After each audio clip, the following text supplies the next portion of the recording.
नमस्कार दोस्तों, कैसे हैं आप सब। स्वागत है आपका एडविस्टा बाय अश्वनी में। और आज हम देखेंगे इस वीडियो में क्लास 7 एनसीईआरटी का चैप्टर नंबर 4। दोस्तों, इससे पहले हम चैप्टर नंबर 1 से लेके 3 तक कवर कर चुके हैं।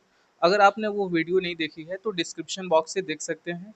और हर एक वीडियो का जो भी पीडीएफ होता है वो आपको हमारे टेलीग्राम चैनल पे मिल जाएगा। तो आप टेलीग्राम चैनल भी ज्वाइन करना ना भूलें। उसका लिंक भी आपको इस वीडियो के डिस्क्रिप्शन बॉक्स में मिल जाएगा। तो चलिए, बिना कोई टाइम वेस्ट किए जल्दी से वीडियो को शुरू करते हैं।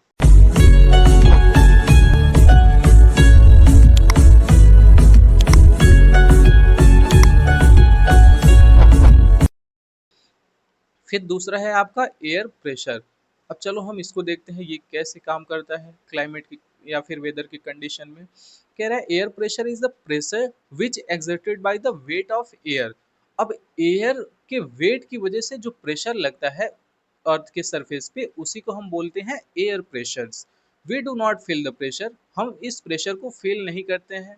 ठीक है, क्यों? क्योंकि air exert pressure on us from all side and our body also exert a counter pressure. देखो, क्यों नहीं फील होता है हमको ये प्रेशर?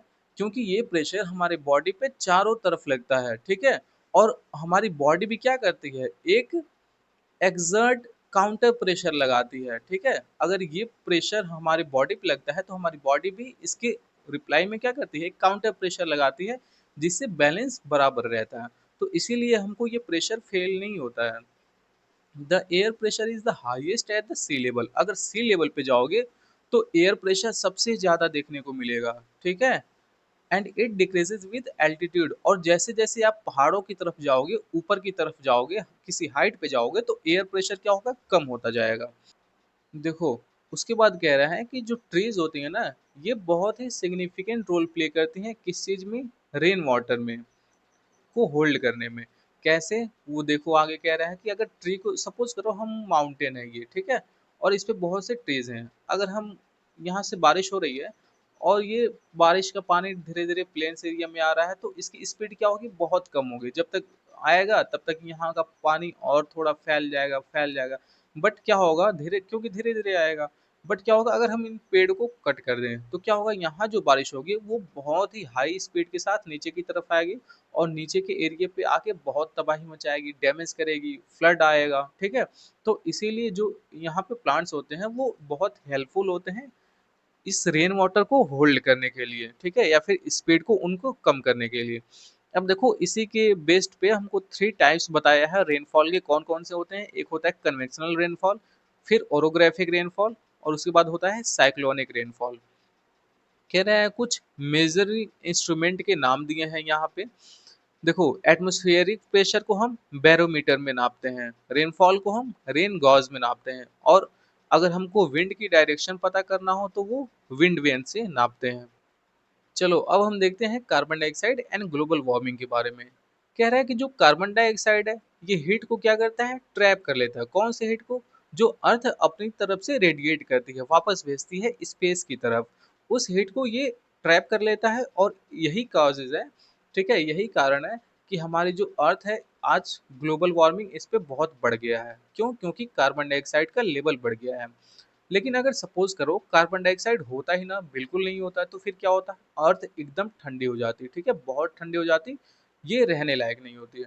तो इसीलिए क्या है, कार्बन डाइऑक्साइड जरूरी तो है बट लिमिटेड अमाउंट में। ठीक है, अगर ज्यादा होगा तो ग्लोबल वार्मिंग होगा, कम होगा तो अर्थ बहुत ठंडी हो जाएगी। फिर कह रहा है कि जो कार्बन डाइऑक्साइड का लेवल है ये क्या हो रहा है, डे बाय डे इंक्रीज हो रहा है। कैसे? जो इंडस्ट्रीज के थ्रू या फिर व्हीकल्स के थ्रू स्मोक निकलते हैं उससे क्या हो रहा है, टेम्परेचर बढ़ रहा है अर्थ का। और यही क्या हो रहा है, जब टेम्परेचर बढ़ेगा तो कार्बन डाइऑक्साइड ज़्यादा निकल रहा है। ठीक है, और इसी की वजह से हमारा अर्थ डे बाय डे आप देखोगे कि हीट बढ़ता ही जा रहा है इस पे। Earth as a large amount of gas will trap more heat. ठीक है, अर्थ क्या करने लग रही है, और ये कार्बन डाइऑक्साइड जो अर्थ पे है ये क्या कर रहा है, हीट को और ज़्यादा ट्रैप कर रहा है। ठीक है, और ज़्यादा ट्रैप करेगा तो इससे ग्लोबल वार्मिंग का खतरा बढ़ता जा रहा है, ग्लोबल वार्मिंग इंक्रीज होता जा रहा है day by day.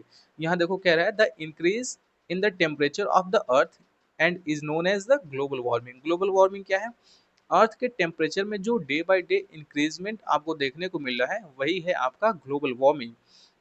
Global warming किस चीज़ का रिजल्ट है? इसके रिजल्ट से क्या होगा? जो पोल पे आपके स्नो कैप्स हैं, यानी बड़े बड़े जो ग्लेशियर हैं, ये क्या हो रहे हैं? मेल्ट हो रहे हैं।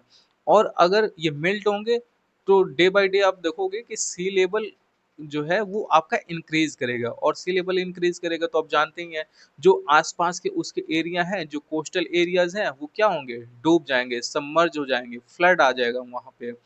Global warming may also lead to a change in the climate of a place. देखो ग्लोबल वार्मिंग और क्या कर सकता है कि वहाँ के आसपास के एरिया का क्लाइमेट चेंज हो सकता है। जैसे आप देखोगे कि आजकल ठंडी कहाँ उतनी पड़ती है जैसे पहले की तरफ पड़ती थी। आती है 1-2 महीने रहेगी बहुत अच्छी वाली ठंडी, 1-2 महीने होती है फिर खत्म हो जाती है। बट पहले ऐसा तो था नहीं। ये क्यों हो रहा है? क्योंकि यही हीट बढ़ चुकी है, ग्लोबल वार्मिंग बढ़ चुका है। तो इससे क्या हो रहा है, यहाँ के आसपास का जो क्लाइमेट होता है या फिर अर्थ का जो क्लाइमेट है ये अफेक्ट हो रहा है इसी वजह से। ठीक है। This can result in the extinctions of some species of places and animals which may not able to survive in very warm climate। देखो अब जाहिर सी बात है, जब इस तरह से क्लाइमेट टेम्परेचर ऐसे सडन चेंज होगा, ठीक है, इस तरह से चेंज होते रहेंगे, टेम्परेचर डे बाय डे बढ़ता जाएगा, तो किसी के रहने लायक नहीं रहेगा। अभी हम आप देखोगे कि ह्यूमन बींग्स के लिए ही रहने लायक नहीं होता है। जब गर्मी बहुत ज़्यादा लगती है तो लोग क्या करते हैं, हम लोग तो मान लो आर्टिफिशियल चीज़ों का यूज कर लेते हैं, बट एनिमल्स तो वो सब यूज कर नहीं पाते हैं। तो इसी की वजह से देखोगे आप क्या होगा कि जब टेम्परेचर बहुत ज़्यादा बढ़ जाएगा तो आने वाले समय में जो स्पेशीज हैं, प्लांट्स हो गया, एनिमल्स हो गया, ये सब तो इन आर्टिफिशियल चीज़ों का यूज करके बच नहीं सकते हैं। तो ये क्या हो सकते हैं, खत्म हो सकते हैं। ठीक है, क्योंकि इनको उस तरह से हीट एब्जॉर्ब करने की क्षमता तो है नहीं। तो ये सब एक्सटेंट हो सकते हैं, और एक्सटेंट एक बार हो गए तो फिर वापस आना मुश्किल है।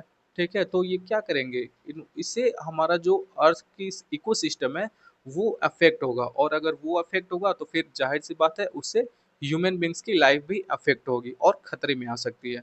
तो बस इस चैप्टर में इतना ही है, और आई होप कि आपको यह वीडियो पसंद आई होगी। ऐसे ही वीडियोस देखने के लिए इसको लाइक करें और हमारे चैनल को सब्सक्राइब करके बेल आइकन को ऑन कर दें। मिलते हैं बहुत ही जल्द एक और नए वीडियो में, तब तक के लिए जय हिंद।